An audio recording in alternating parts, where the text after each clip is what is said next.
Current affairs के video lecture के चौथे भाग में आपका हार्दिक स्वागत है। इससे पहले के 3 भाग में हमने विभिन्न पुरस्कार और उनके प्राप्तकर्ता के विषय में पढ़ा था। आज के इस वीडियो लेक्चर में हम उन तमाम राष्ट्रीय घटनाओं के बारे में अध्ययन करेंगे जो एग्जामिनेशन पॉइंट ऑफ व्यू से अत्यंत महत्वपूर्ण है। तो सबसे पहली न्यूज़ तो ये है कि अभी चुनाव का मौसम चल रहा है। हाल ही में 5 राज्यों में चुनाव की घोषणा चुनाव आयोग ने की है। चुनाव आयोग एक संवैधानिक बॉडी है और इसका प्रमुख काम ये होता है कि जो लोकसभा के लिए चुनाव होता है, राज्यसभा के लिए जो चुनाव होता है और विधानसभा के लिए जो चुनाव होता है, वो सारे चुनाव को कंडक्ट करने का काम कौन करता है? चुनाव आयोग करता है। तो चुनाव आयोग ये चाहता है कि चुनावी खर्च कम से कम हो, चुनाव में अधिक से अधिक पारदर्शिता हो। इस उद्देश्य से इसने एक खर्च की सीमा बनाई है कि जो कोई भी एक उम्मीदवार होगा जो चुनाव के लिए खड़ा होगा, वो कितनी राशि अपने चुनाव के प्रचार प्रसार के लिए खर्च कर सकता है। तो ये जो राशि है, इसमें हाल ही में चुनाव आयोग ने वृद्धि की है। पहले जो बड़े राज्य थे और वहाँ पे जो संसदीय चुनाव होती थी, उस समय खर्च की सीमा 70 लाख रुपए थी। अब वो बढ़कर कितनी हो गई है? 95 लाख रुपए हो गई है। छोटे राज्यों में पहले 54 लाख थी, अब कितनी हो गई है? 75 लाख हो गई है। बड़े राज्य उसके मतलब क्या है? जैसे महाराष्ट्र हो गया, मध्य प्रदेश, उत्तर प्रदेश, पश्चिम बंगाल, कर्नाटक, ये सारे के सारे बड़े राज्य हैं।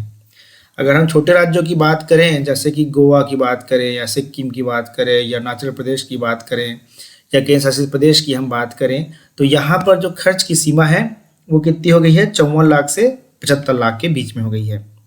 ये खर्च की सीमा तय करने का दायित्व किसके ऊपर होता है? चुनाव आयोग के ऊपर होता है और यह मुद्रास्फीति को देखते हुए इन खर्चों को निर्धारित करता है। एक बात और ध्यान देने योग्य है कि जम्मू और कश्मीर में चुनाव खर्च की जो सीमा है वो कितनी है? 95 लाख है।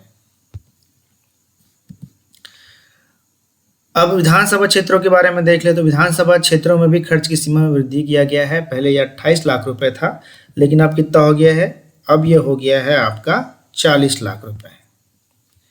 छोटे राज्यों में पहले 20 लाख रुपए था, अब वो कितना हो गया है? 28 लाख रुपए हो गया है। मैं फिर से एक बार ध्यान दिला दूं कि चुनाव आयोग के बारे में वर्णन जो है अनुच्छेद 324 से मिलता है भारत के संविधान के, और यह संवैधानिक बॉडी है। पहले यह 1 सदस्यीय थी, परंतु बाद में यह कितने सदस्यीय हो गई? 3 सदस्यीय हो गई। केंद्रीय आयुष मंत्री कौन है? सर्बानंद सोनोवाल। ये भी पूछा जाता है एग्जाम में। तो सर्बानंद सोनोवाल हैं, वो केंद्रीय आयुष मंत्री हैं। इन्होंने हाल ही में हैदराबाद, जो कि तेलंगाना राज्य में स्थित है, वहाँ पर हार्टफुलनेस इंटरनेशनल योग अकादमी की आधारशिला रखी है। यहाँ पर यह बात ध्यान देने योग्य है कि प्रतिवर्ष 21 जून को अंतर्राष्ट्रीय योग दिवस मनाया जाता है। इंडिया सेमीकंडक्टर मिशन की शुरुआत हुई है। इसके माध्यम से क्या होगा? इसके माध्यम से भारत ये चाहता है कि दुनिया भर की कंपनी आए और यहाँ पर सेमीकंडक्टर का निर्माण करें। अभी हम देख ही रहे हैं कि सेमीकंडक्टर की कमी की वजह से बहुत सारी प्रॉब्लम्स और आ रही हैं।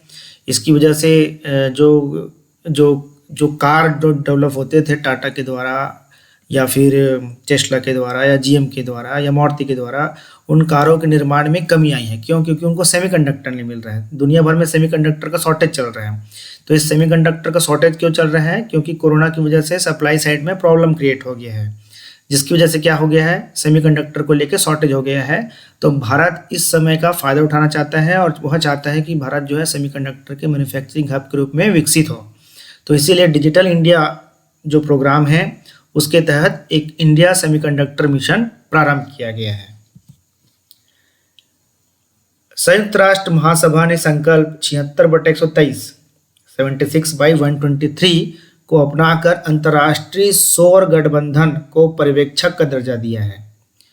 मतलब अभी पर्यवेक्षक के तौर पर संयुक्त राष्ट्र महासभा की बैठक में भाग ले सकता है ना। अब थोड़ा सा हम अंतर्राष्ट्रीय सौर गठबंधन के बारे में देख लेते हैं।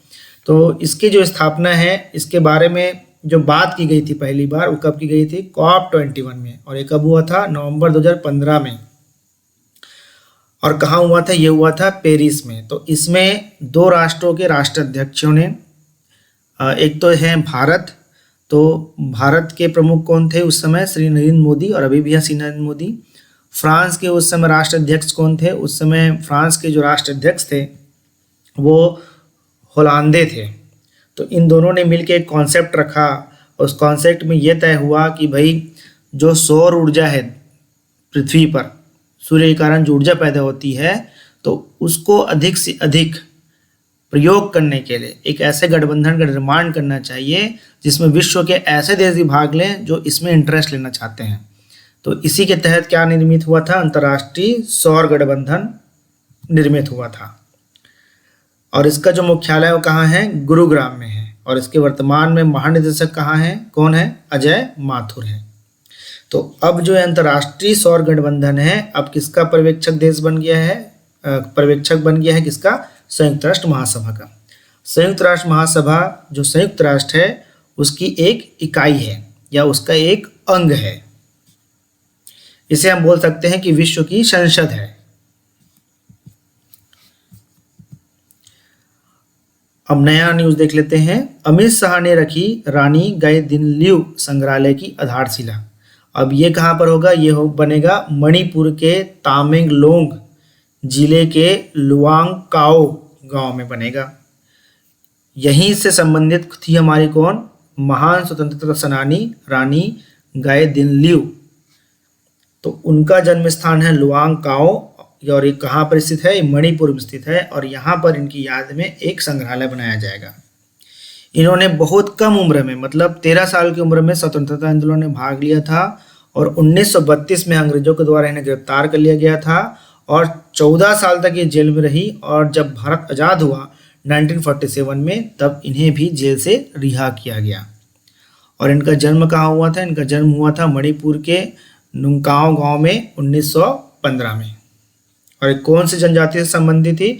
रोगमेई जनजाति से संबंधित थी। और इसकी याद में एक सम्मान भी भारत सरकार के महिला एवं बाल विकास मंत्रालय के द्वारा दिया जाता है।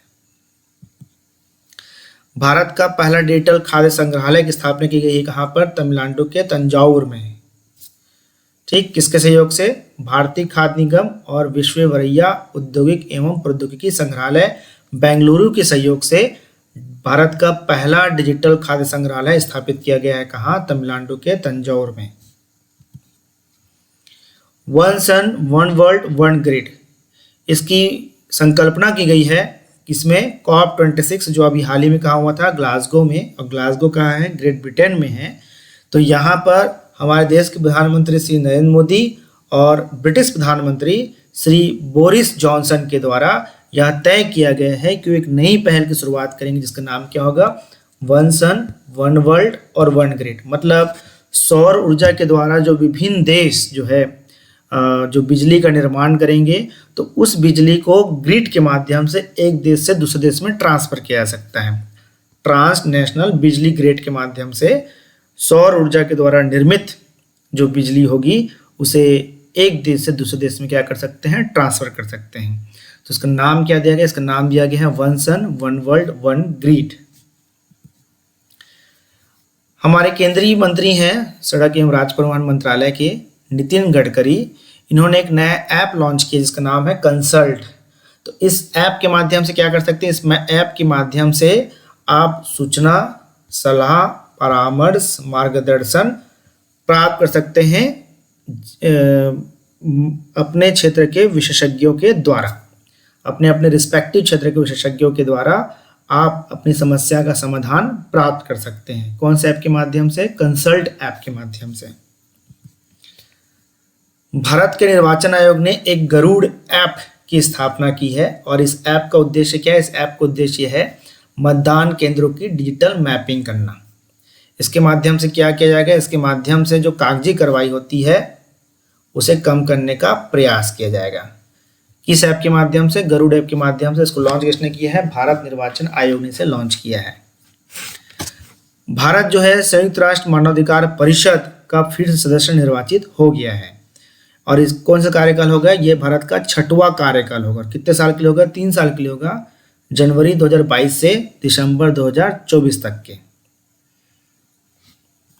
थोड़े इसके बारे में देख लेते हैं। तो संयुक्त राष्ट्र मानवाधिकार परिषद का जो मुख्यालय कहाँ पर है? जिनेवा में। और जिनेवा कहाँ है? स्विट्जरलैंड में।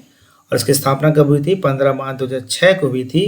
और ये क्या काम करते हैं? ये जो है दुनिया भर में जो मानवाधिकार का वायलेशन होता है उसे दूर करने का प्रयास करता है, उसके ऊपर एक्शन लेने के लिए रिकमेंडेशन देता है, और जो देश मानवाधिकार को उल्लंघन करती हैं उसके ऊपर एक विश्व बहुमत के द्वारा, जनमत के द्वारा एक प्रेशर स्थापित करने का प्रयास करता है ताकि मानवाधिकार का उल्लंघन रुक जाए। तो आज के वीडियो लेक्चर में इतना ही। अगले वीडियो लेक्चर में हम एक नए टॉपिक पर चर्चा करेंगे।